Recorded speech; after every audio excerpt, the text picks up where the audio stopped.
Olá, turma, sejam bem-vindos a mais uma aula de linguagem de programação. Nós vamos começar a falar agora sobre a linguagem Haskell e o paradigma funcional. Anteriormente, a gente conheceu um pouco sobre a parte de baixo nível das linguagens. A gente abordou sobre compiladores, onde a gente falou sobre análise léxica, sintática, etc. Fizemos algumas simulações também utilizando máquinas abstratas como os autômatos finitos, né? E por fim, bem recente, a gente viu expressões regulares, denotando também essa linha de raciocínio, né? Da parte sintática e tudo mais. E agora a gente vai falar um pouco sobre a parte de alto nível, né? Então, para isso, a gente vai começar contextualizando aqui, imaginando o seguinte cenário, tá? Ao desenvolver aplicações, o programador segue uma visão de como o programa será executado, norteando a estruturação do seu código. Esse contexto aí, ele define muito bem o que chamamos de paradigma de programação. Porque o paradigma de programação ele tem justamente essa proposta de nortear uma estrutura específica ali, né, utilizando técnicas bem definidas, seguindo um padrão de raciocínio que ele propõe. Existem vários paradigmas, tá? Existem vários. Os mais populares, que às vezes têm mais de uma denominação, ou melhor, mais de uma titularidade, melhor dizendo, a gente pode citar os mais conhecidos aqui, né, os mais populares. Procedimental, por exemplo, que também é conhecido como estruturado, dependendo de autores aí acabam usando essa expressão, né? Também conhecido como procedural, né? Eu já ouvi esse termo também, tá? Então é uma forma de programação estruturada. Muita gente chama de paradigma estruturado. Enfim, são muitas denominações, como eu falei há pouco. Existe o orientado a objetos, que também é muito popular, né? Muito utilizado. O funcional, que é o que nós vamos ver agora, tá? Existe também o lógico. O lógico a gente vai ver na terceira unidade. Então, cada um deles tem uma visão diferente da estrutura e execução dos programas. São propostas, né, como eu já falei, bem específicas, e aí cada um tem seu conjunto, né, de métodos e técnicas, tá? Características. Um paradigma de programação fornece e determina a visão que o programador possui sobre a estruturação e execução do programa. Em programação orientada a objetos, por exemplo, programadores podem abstrair um programa como uma coleção de objetos que interagem entre si. Então, nesse paradigma, a gente tem um nível de abstração altíssimo, né? Onde a gente associa tudo a coleções de objetos. Então, uma cadeira é um objeto, um telefone é um objeto, uma pessoa é um objeto, enfim. Então notem que é uma proposta bem específica, né, desse paradigma. Já no lógico, né, a programação lógica, os programadores abstraem o programa como um conjunto de predicados que estabelecem relações entre objetos e uma meta, né? Esses objetos são definidos como axiomas e as metas, né, como teoremas, a ser provada usando os predicados. Ou seja, essa meta ela é provada, né, usando os predicados que foram definidos. Então o que é que acontece? Cria-se uma base de dados, né, com vários predicados e aí a lógica lá é bem definida graças a essa base de dados que o programador vai definir com várias possibilidades, né, de programação. Então, são propostas bem distintas. Se você for programar usando o paradigma lógico e depois se for programar usando o paradigma OO, você vai ver que são propostas muito diferentes. Então, na essência, um paradigma ele propõe técnicas e formas de programação e inclusive leva em consideração o meio estrutural e, por fim, a execução também dos programas de uma forma bem peculiar, bem particular, né? Então, cada um tem sua proposta. Diferentes linguagens de programação propõem diferentes paradigmas de programação. Antigamente isso era muito mais forte, né? Uma linguagem era dita como uma linguagem de um determinado paradigma em específico. Hoje em dia, muitas linguagens também conseguem atender a vários tipos de paradigmas, tá? Então, continuando, aqui a gente pode ver linguagens desenvolvidas com suporte a paradigmas específicos. Então, Smalltalk, Eiffel e Java suportam um paradigma orientado a objetos, né? Não implica dizer que elas suportam apenas a esse paradigma, tá? Só que elas foram desenvolvidas para atender nativamente ao paradigma orientado a objetos. Assim como Haskell e Clean, que suportam um paradigma funcional, que foram criadas com esse propósito também.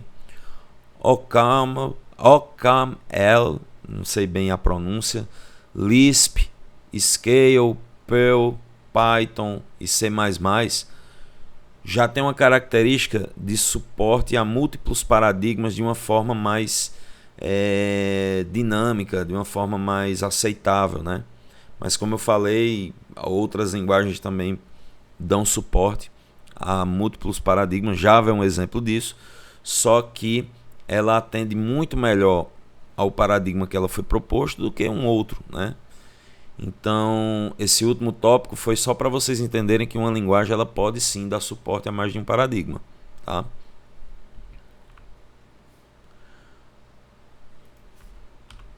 Bom, técnicas e paradigmas de programação. Geralmente os paradigmas de programação são diferenciados justamente por suas técnicas de programação, que costumam permitir ou proibir algum tipo de funcionalidade ou de recurso. Em orientação a objetos, por exemplo, não costuma-se permitir a passagem de um método como parâmetro em um outro método, que inclusive isso é denominado como função de ordem superior. Algo nativo na programação funcional, que permite tranquilamente. O relacionamento entre paradigmas de programação e linguagem de programação pode ser complexo. Algumas linguagens de programação podem suportar mais de um paradigma, como a gente já viu. Então acaba aumentando um pouco a questão de complexidade, porque quando ela atende a mais de um, acaba que você pode, no papel de programador, ficar um tanto confuso, né? Mas aconselha-se que, se uma linguagem foi criada para atender nativamente a um padrão em específico, o ideal é que o casamento seja esse: linguagem atendendo ao seu padrão em específico, tá? Mas é óbvio que em alguns momentos você pode visualizar ou a necessidade ou, de repente, em questões de performance, uma implementação que atenda melhor com um paradigma do que com outro, né? Inclusive, em um projeto, você pode estar ali programando OO, e se a linguagem te dá suporte ao paradigma funcional, de repente você visualizar um ponto que o paradigma funcional poderia te retornar melhor em termos de performance, digamos assim. Então, vale salientar isso. Beleza, agora falando um pouco sobre as categorias, tá? Dentro dessa ideia aqui dos paradigmas. Eles são definidos por categorias aqui, e a gente conhece por programação imperativa e declarativa. A programação imperativa, ela descreve a computação como ações, enunciados ou comandos que mudam o estado, ou seja, as variáveis de um programa, enfatizando como resolver um problema. Muito parecidos com o comportamento imperativo das linguagens naturais, ou seja, os idiomas que a gente consegue falar, né, o português, o inglês, são denominados como linguagens naturais, que expressam ordens. Programas imperativos são uma sequência de comandos para o computador executar. Então, o nome do paradigma imperativo está ligado justamente ao tempo verbal imperativo, onde o programador diz ao computador, no popular, né, falando de maneira informal aqui, faça isso, depois aquilo. Então é basicamente isso, né? A proposta da programação imperativa é você ter essa imperatividade à máquina, né? Operar a máquina com imperatividade. Então, exemplos de paradigmas que estão dentro dessa categoria da imperatividade, a gente pode citar o procedimental ou procedural, como eu já falei, muito bem atendido pela linguagem C ou Pascal, etc. E, por exemplo, orientado a objetos, que a gente tem como conhecidos aí Smalltalk e Java, ok? Bem como várias outras, tá? Eu estou citando aqui simplificado para não ficar uma lista extensa. Mas a ideia é essa, esses paradigmas eles estão enquadrados dentro dessa categoria. Já a programação declarativa descreve o que o programa faz e não como seus procedimentos funcionam. Dá ênfase nos resultados, no que se deseja obter. Então, dentro dessa categoria, a gente encontra o paradigma funcional, que dispõe, né, de suporte para esse paradigma. Nós temos aqui Haskell, OCaml, Lisp, etc. E no lógico, né, o mais conhecido é Prolog. Eu coloquei etc aqui porque com certeza existem outras linguagens, mas a mais popular, né, é essa. Então, o perfil, a característica da categoria declarativa, ela é mais essa, é o foco no que se deseja obter. Então, ela costuma atender nesses paradigmas, fazendo com que eles tenham, consequentemente, implementações menos verbosas. O que são isso?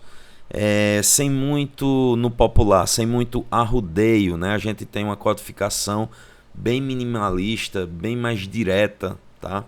Então a proposta é distinta da categoria da programação imperativa. Então, dentro dessa classificação que a gente acabou de aprender, né, a gente pode começar a falar com mais autoridade sobre o paradigma funcional, que é o que nós vamos estar trabalhando nessa unidade, né? Especificamente usando a linguagem Haskell. Então, uma definição aqui simples, né? Programação funcional é um paradigma de programação que descreve uma computação como uma expressão a ser avaliada. A principal forma de estruturar o programa é pela definição e aplicação de funções dentro do paradigma funcional. Sua estrutura está associada à estrutura de funções matemáticas. Você observa na sintaxe a forma de implementação que lembra muito a ideia de expressões matemáticas. Ela costuma ter, né, um código bem minimalista. Só para a gente ter uma ideia aqui, eu não vou entrar em detalhes sobre funcionalidades e sobre sintaxe, mas só para a gente analisar, observem que a gente tem do lado esquerdo um algoritmo aí em C, né, atendendo o Quicksort, né, que é aquele algoritmo bem famoso, E notem que a gente tem uma grande quantidade de linhas, né, de códigos. Já do lado direito aí, observem o mesmo algoritmo que Quicksort implementado em Haskell. A gente reduziu, né, cerca de, acho que, sei lá, 20 linhas, né, quase 30 talvez, para 4 linhas, tá? Então, realmente é um absurdo de minimalismo, digamos assim, tá? Características dessa categoria, certo? A qual o paradigma funcional se enquadra, né? Que é de linguagens declarativas. Permitem que programas sejam escritos de forma clara, concisa e com um alto nível de abstração. A gente conseguiu ver ali, não foi? Suportam componentes de software reutilizáveis, permitem prototipagem rápida e fornecem poderosas ferramentas de resolução de problemas. Estas características podem ser úteis na abordagem de dificuldades encontradas no desenvolvimento de software, a gente sabe disso.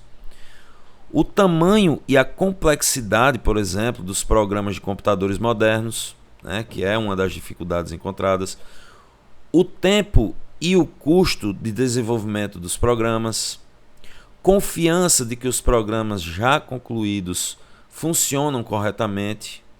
Então, as linguagens funcionais oferecem um quadro particularmente elegante para abordar estes objetos, ou melhor, esses objetivos que eu acabei de citar, que consistem nas lacunas, né, encontradas no desenvolvimento de software, ok?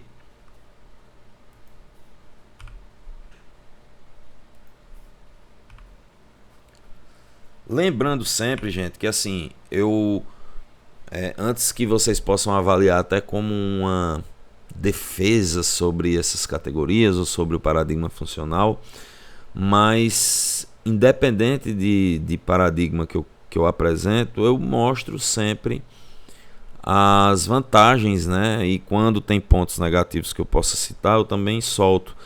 Mas eu costumo sempre reforçar que não existe o melhor ou o pior. Existe o melhor para um determinado domínio de problema, ok? Então isso é fato, tá? Então pode ser que para um determinado problema, programação funcional seja adequado, mas para um outro problema, a programação orientada a objetos, por exemplo, seja a mais bem adequada também, né? Então isso aí é bem relativo. Bom, entrando um pouco sobre a linguagem Haskell, que é a linguagem que a gente vai estar trabalhando aqui, conhecendo as suas características, né, ó, que acaba sendo basicamente características, né, de linguagens funcionais mesmo. Então, com essa linguagem a gente tem programas mais concisos, né? A gente tem mais objetividade. Uma outra característica é que a tipagem é estática.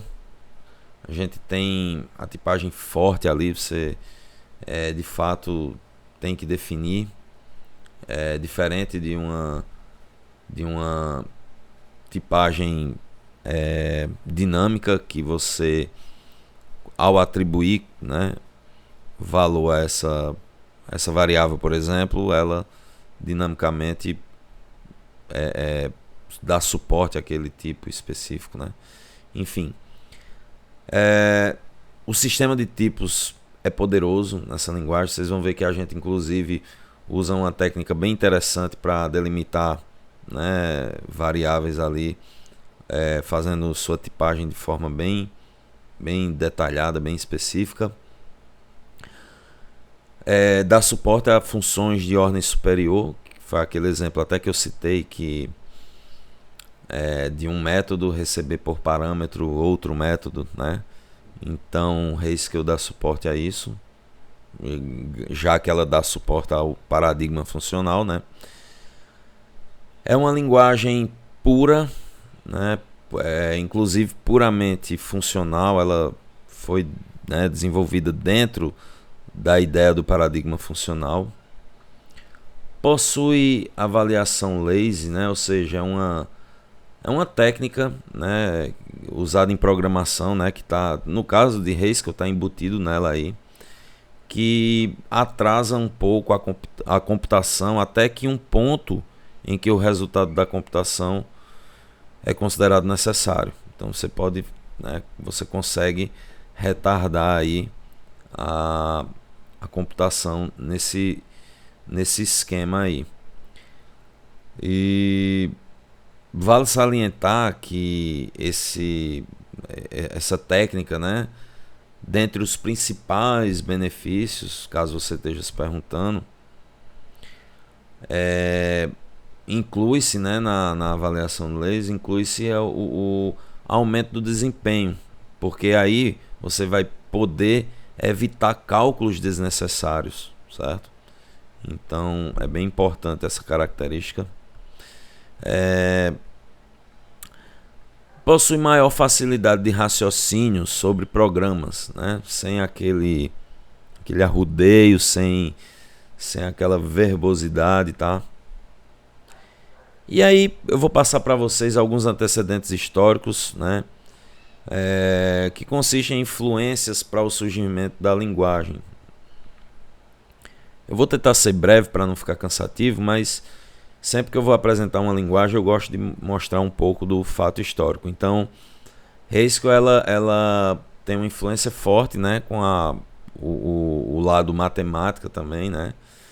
Então, sua influência veio desde a década de 30, né, de 1930, onde Alonzo Church, né, não sei bem se a pronúncia é essa, vocês vão me desculpar porque são nomes bem difíceis, mas eu vou tentar ler aqui para vocês. Então, ele desenvolveu o cálculo lambda, que consiste em uma teoria de funções simples, mas poderosa, né?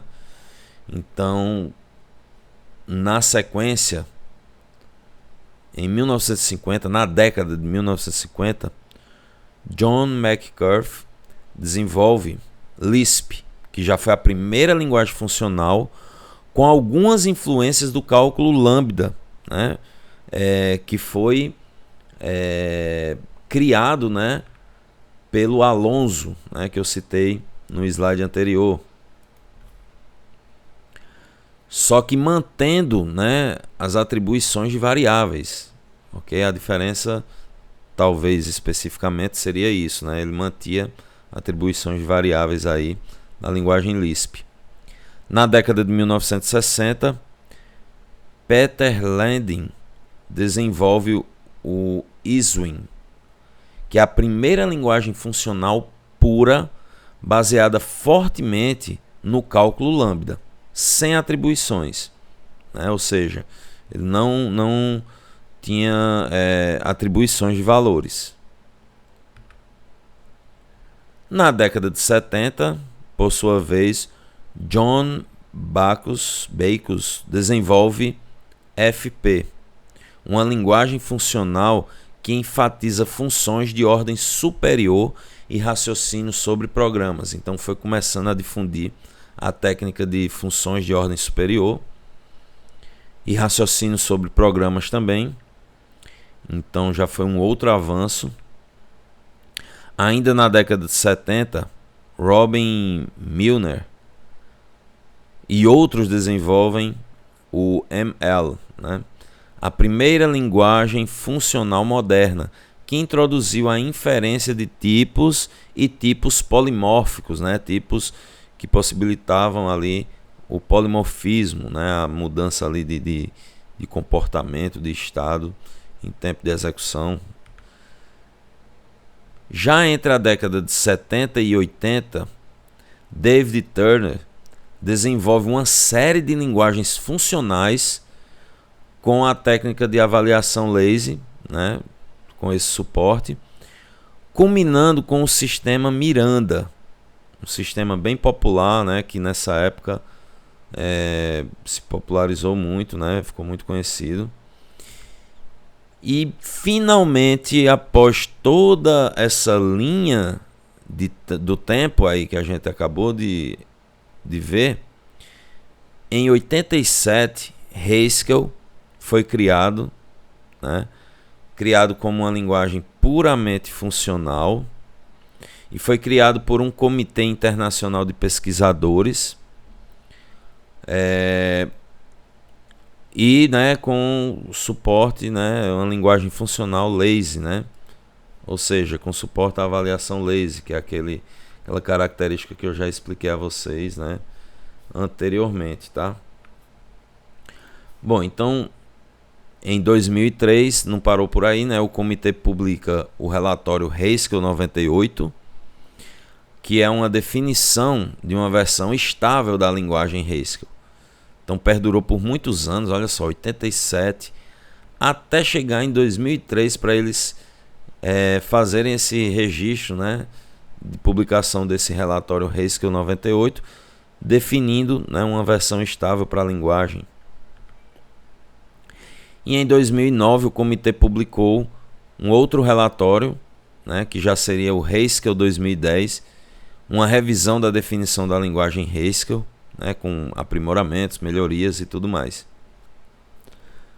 Atualmente eu não lembrei de procurar para passar para vocês qual a versão atual, né?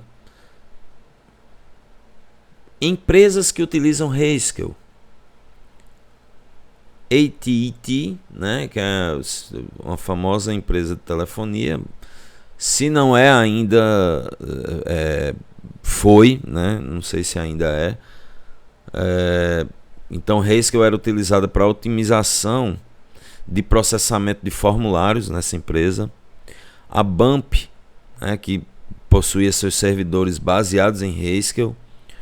O Facebook, que possui a manipulação da base de dados, né, de código PHP, mas, né, com o pezinho aqui de Haskell também. Ou seja, falando a verdade, a manipulação da base de código PHP é utilizando Haskell. Google, né, infraestrutura interna de TI. A NVIDIA, né, com as ferramentas usadas internamente. Então, utilizando Haskell, eles implementam essas ferramentas. E o The New York Times, né, também, com processamento de imagens. Então, assim, eu fiz um resumão, né, de um material que eu peguei aí, e tinha esses exemplos de empresas que utilizam, né, Haskell. É óbvio que eu não tenho certeza também se esse cenário ainda é o mesmo atualmente, mas se não for, pelo menos vocês têm ideia de como acaba sendo popular a linguagem, né? Independente disto.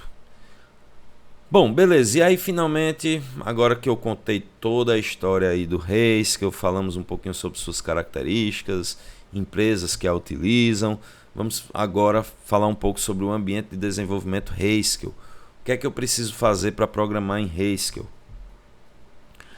Só reforçando, o Haskell é uma linguagem de programação funcional, pura e avançada, de código aberto, de mais de 20 anos de pesquisa de ponta. Pelo que a gente viu na linha do tempo, foi possível ver, né, todo esse crescimento, né, mesmo que não tenha titularidade, né, a linguagem Haskell, mas ela foi uma consequência do avanço de anos de pesquisas, né, no âmbito matemático, inclusive. E, enfim, que permite o desenvolvimento rápido de software robusto, conciso e correto. Bom, para se programar em Haskell é imprescindível o uso de um compilador, né? Um compilador muito popular e definido como o principal, né? É o GHC, é o Glasgow Haskell Compile. É um compilador de código aberto para a linguagem Haskell, disponível para diversas plataformas, incluindo o Windows e diversas variedades de Unix, como por exemplo o próprio Linux e o macOS. O GHC é a implementação de Haskell mais usada e consiste em um compilador de linha de comandos usado para compilar programas gerando código executável e também um ambiente interativo. Ele possui embutido a ele um ambiente interativo, que é o GHCI, que permite a avaliação de expressões de forma interativa, muito útil para testes durante o desenvolvimento. Hoje, nessa primeira aula, nós vamos conhecer o GHCI. Tá? Portanto, a plataforma Haskell é um ambiente de desenvolvimento abrangente e robusto para a programação em Haskell. Ela é formada pelo compilador GHC, que eu acabei de apresentar a vocês, e por várias bibliotecas adicionais prontas para serem utilizadas. Mas como se dá a instalação do ambiente de desenvolvimento? Para o desenvolvimento de aplicações na linguagem Haskell, precisa-se minimamente de um compilador ou interpretador de Haskell e de um editor de texto para digitação do código-fonte. Bibliotecas adicionais em ambientes integrados de desenvolvimento também podem ser úteis. Inclusive, eu até citei aqui o VS Code, né, como uma ferramenta, né, que substitui a ideia de um editor de texto, né, uma ferramenta muito forte hoje no mercado de desenvolvimento de software. E não se limita a isso, né? Existem várias outras formas, né, de programar aí com Haskell. Então, antes de tudo, eu preciso, né, como pré-requisito, instalar o compilador Haskell, né? No caso aqui eu vou estar trabalhando com o GHC. Então, existem instruções disponíveis aí no próprio site, né, da linguagem. Observando aqui nesse link, a gente está dando ênfase aqui ao Linux, porque eu estava dando uma olhada aqui. Mas aqui nesse link a gente tem alguns informes, né, sobre como funciona, né? Como funciona a forma de instalação aqui, né? Eu coloquei um resumo aqui, No caso, para o Windows, a maneira recomendada de instalar os componentes da plataforma Windows é usando essa ferramentazinha aqui, o Chocolate, tá? Já para o macOS, a maneira recomendada de instalar os componentes da plataforma Mac é usar o GHCUP. No Linux também sugere isso para quando você quiser instalar para plataforma genérica, ou seja, para qualquer distribuição Linux. Porém, o mais recomendado é instalar para uma distribuição específica, por exemplo, para Ubuntu e tudo mais. Então, no próprio site aqui tem algumas instruções sobre isso, tá? Então, por exemplo, aqui ele abriu para mim no macOS explicando justamente aquilo que é recomendado usar aqui o GHCUP, né? Se eu abrir aqui, ele provavelmente vai usar aqui, vai mostrar aqui como instalar e tudo mais, tá? Então ele é um recurso que vai nos ajudar a instalar aqui para macOS. Já para o Windows, ele sugere o uso desse Chocolate, né? Ok. Ele é um gerenciador de pacotes para o Windows, então ele vai estar ajudando a instalar recursos necessários para programar em Haskell. E por fim aqui, sim, aqui tem os comandos, né, que a gente dá após a instalação aí do Chocolate, né? Tem algumas instruções aqui de instalação, tá? E no Linux você pode usar aqui não está aparecendo, acho que ele não carregou toda a página. Não, tá aqui. O genérico, por exemplo, aqui é para usar em uma distribuição, em qualquer distribuição, na verdade. Só que o recomendado é você saber sua distribuição e instalar de forma específica, tá? Então, para o caso do Ubuntu aqui, né, tem um repositório aqui que deve ter já alguns recursos prontos para você só baixar. E aí depois você vai dar o comando sudo apt-get install Haskell platform. Beleza? Então, Não é tão simples assim também, né? O do Windows aqui eu expliquei superficialmente, mas vocês encontram vários vídeos na internet. Caso ocorra alguma dificuldade também, podem entrar em contato que a gente marca um momento para eu tentar dar um suporte a vocês nessa configuração aí, ok? Mas supondo, né, diante de algumas dificuldades,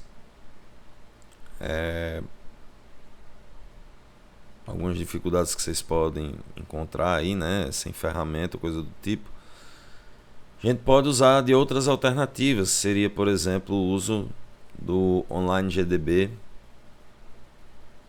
que é uma ferramenta online para você usar aqui, né, compilar aqui. Então eu preciso apenas especificar a linguagem, tá? Aqui eu especifico, ó. Não está aparecendo para vocês aí, aparecendo para vocês, mas embaixo aqui de Fortran já é Haskell, ó. Escolhi Haskell, então ele já vai interpretar tudo que eu codificar aqui com sintaxe Haskell, claro. Temos também um Replite, né, que é um outro editor online aqui, compilador, né. E temos também o Gdal, né, que também permite você programar aqui, ok? Então citei aí algumas, mas tem muito mais no mercado, né? Para codificar de fato, a gente pode usar alguns editores aí de texto, né? Como por exemplo, no caso nativamente na própria plataforma, né? Ali eu mostrei uma solução online. Aqui eu estou mostrando agora uma solução local. Então no Windows, né, muito bom o Notepad++, é um editor de texto muito bom, né, simples, mas com algumas funcionalidades legais para programadores. O Linux, né, o gedit, que também tem distribuições para o Windows, se eu não me engano, mas ele é nativo do Linux, então é uma outra opção.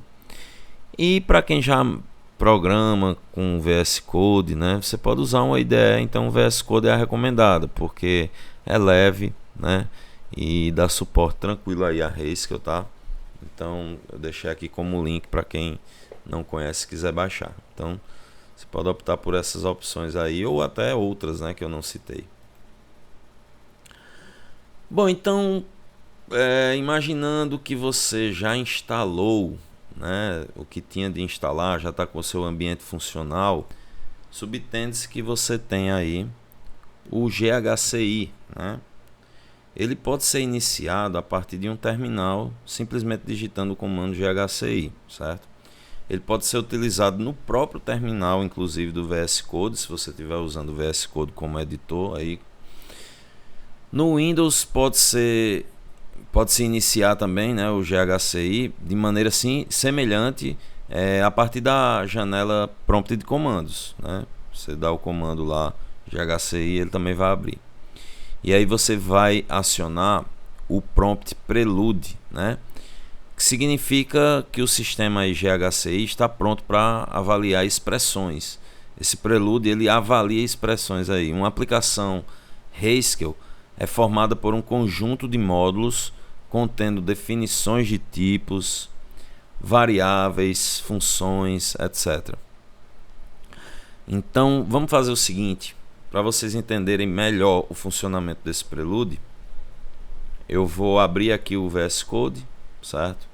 Estou com um diretóriozinho aqui já criado, e só que eu não vou programar agora nada em Haskell, tá?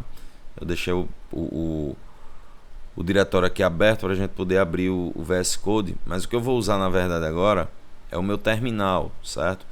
Para abrir o terminal no VS Code, né, não está aparecendo aqui para vocês, mas você tem uma barrinha lá em cima do menu, tem terminal. Você clica aqui, né, em terminal, novo terminal, e aí ele vai aparecer aqui o terminal para você. Se você tiver no Linux, você pode abrir o Shell ali também, né, ou o terminal de sua máquina, ou o prompt de comando aí do Windows, Então, para a gente saber, né, se está de fato rodando aqui o compilador do GHC, né, ou melhor, o compilador GHC, eu vou tirar a prova dando o comando ghci, onde eu vou executar o seu módulo interativo aí. Aqui ele identificou, né, ó, e já abriu para mim o Prelude, tá?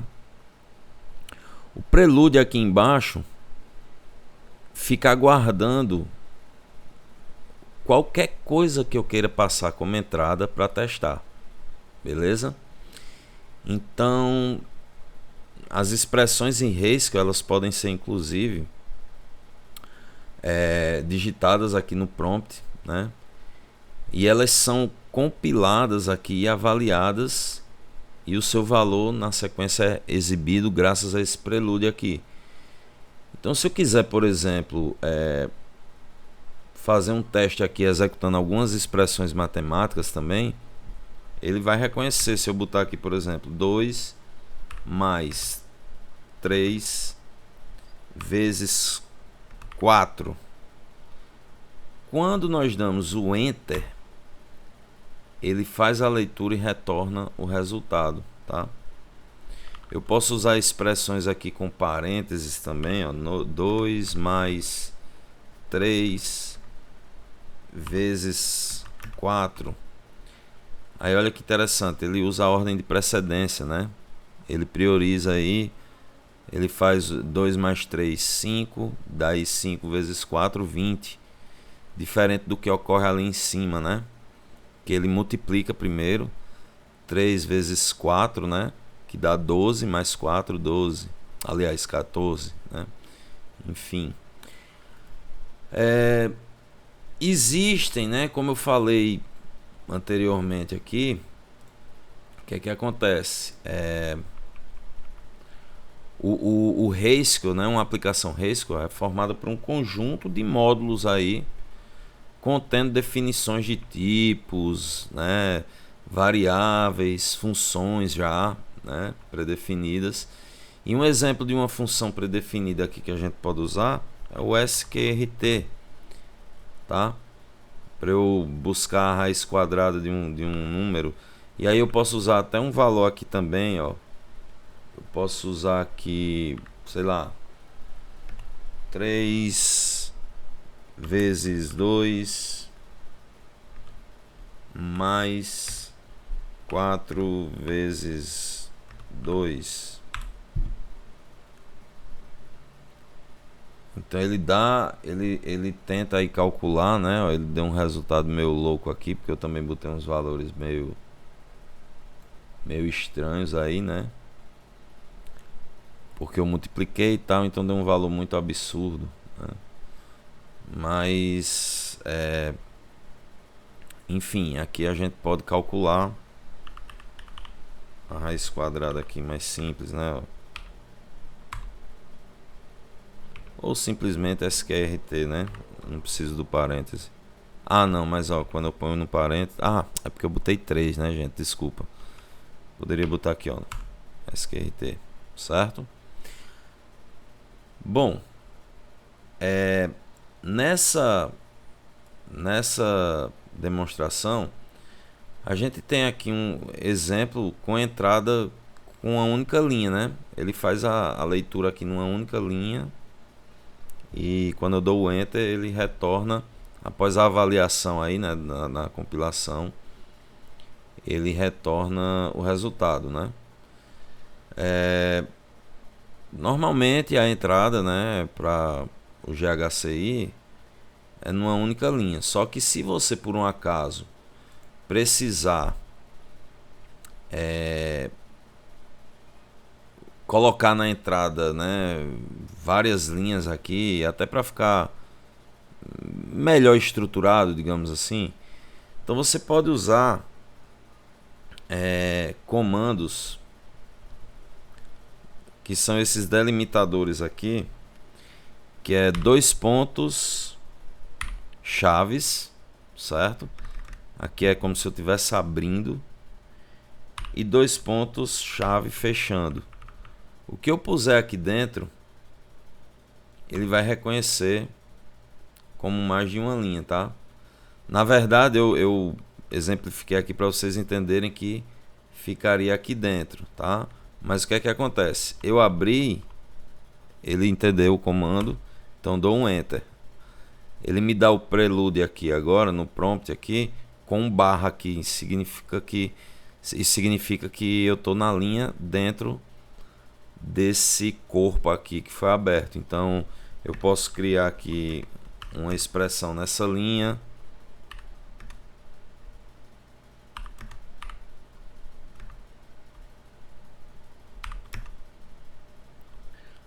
Quando eu der um Enter, ó, ele continua ainda para a próxima linha.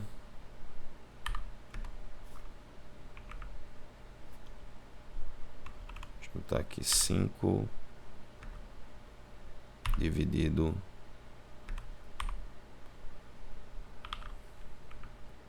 8 menos 7. E agora que eu quero fechar para ver o resultado, eu ponho aqui 2 pontos, fecho as chaves e dou um Enter. Então ele dá aí esse valor, né, ó, 3.074, tá? Lembrando que eu botei esse operadorzinho aqui, né, que é a ideia de elevado, né? Então é como se ele fosse depois esse valor aqui elevado ao resultado desse daqui, né? Então essa é a forma da gente pôr numa entrada várias linhas, beleza? Para ficar até melhor, né, de fazer a leitura aos fontes aí, né? Bom, então continuando, a gente tem o seguinte, só para você ter uma ideia também, vocês terem uma ideia, né, de outro comando aqui, a gente precisa, quando a gente precisar sair, é o 2 pontos kit, tá? E aí ele sai, beleza?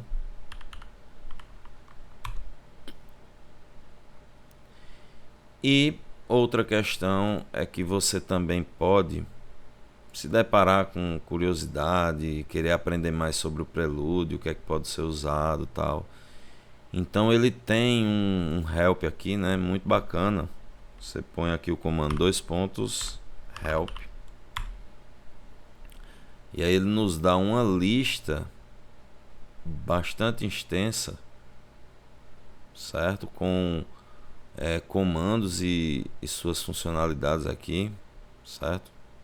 Muita informação mesmo, muita informação, certo? Com calma vocês depois podem estar olhando. O que a gente vai usar muito é isso aqui também, ó, reload, né? Que é para ler um código que a gente tá ali executando. O kit que a gente usou há pouco, tá vendo? Para sair, ó, saia do GHCI. Ok? Tem muita coisa mesmo, tá?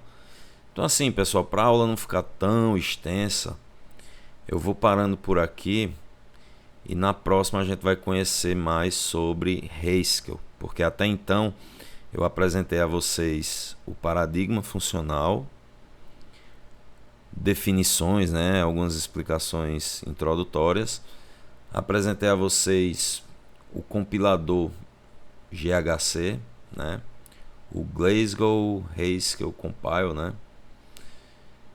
Inclusive o GHCI, né, que é esse compilador intuitivo dele, que a gente pode brincar aqui fazendo alguns testes, né?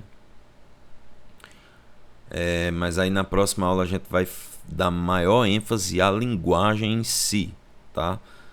A linguagem Haskell em si, assim, a gente vai ver sua sintaxe, vamos fazer algumas implementações de exemplo para entender bem como se comporta e como a gente pode fazer para compilar e executar um programinha que a gente acaba de fazer, ok? Então muito obrigado pela atenção, pessoal, e até a próxima.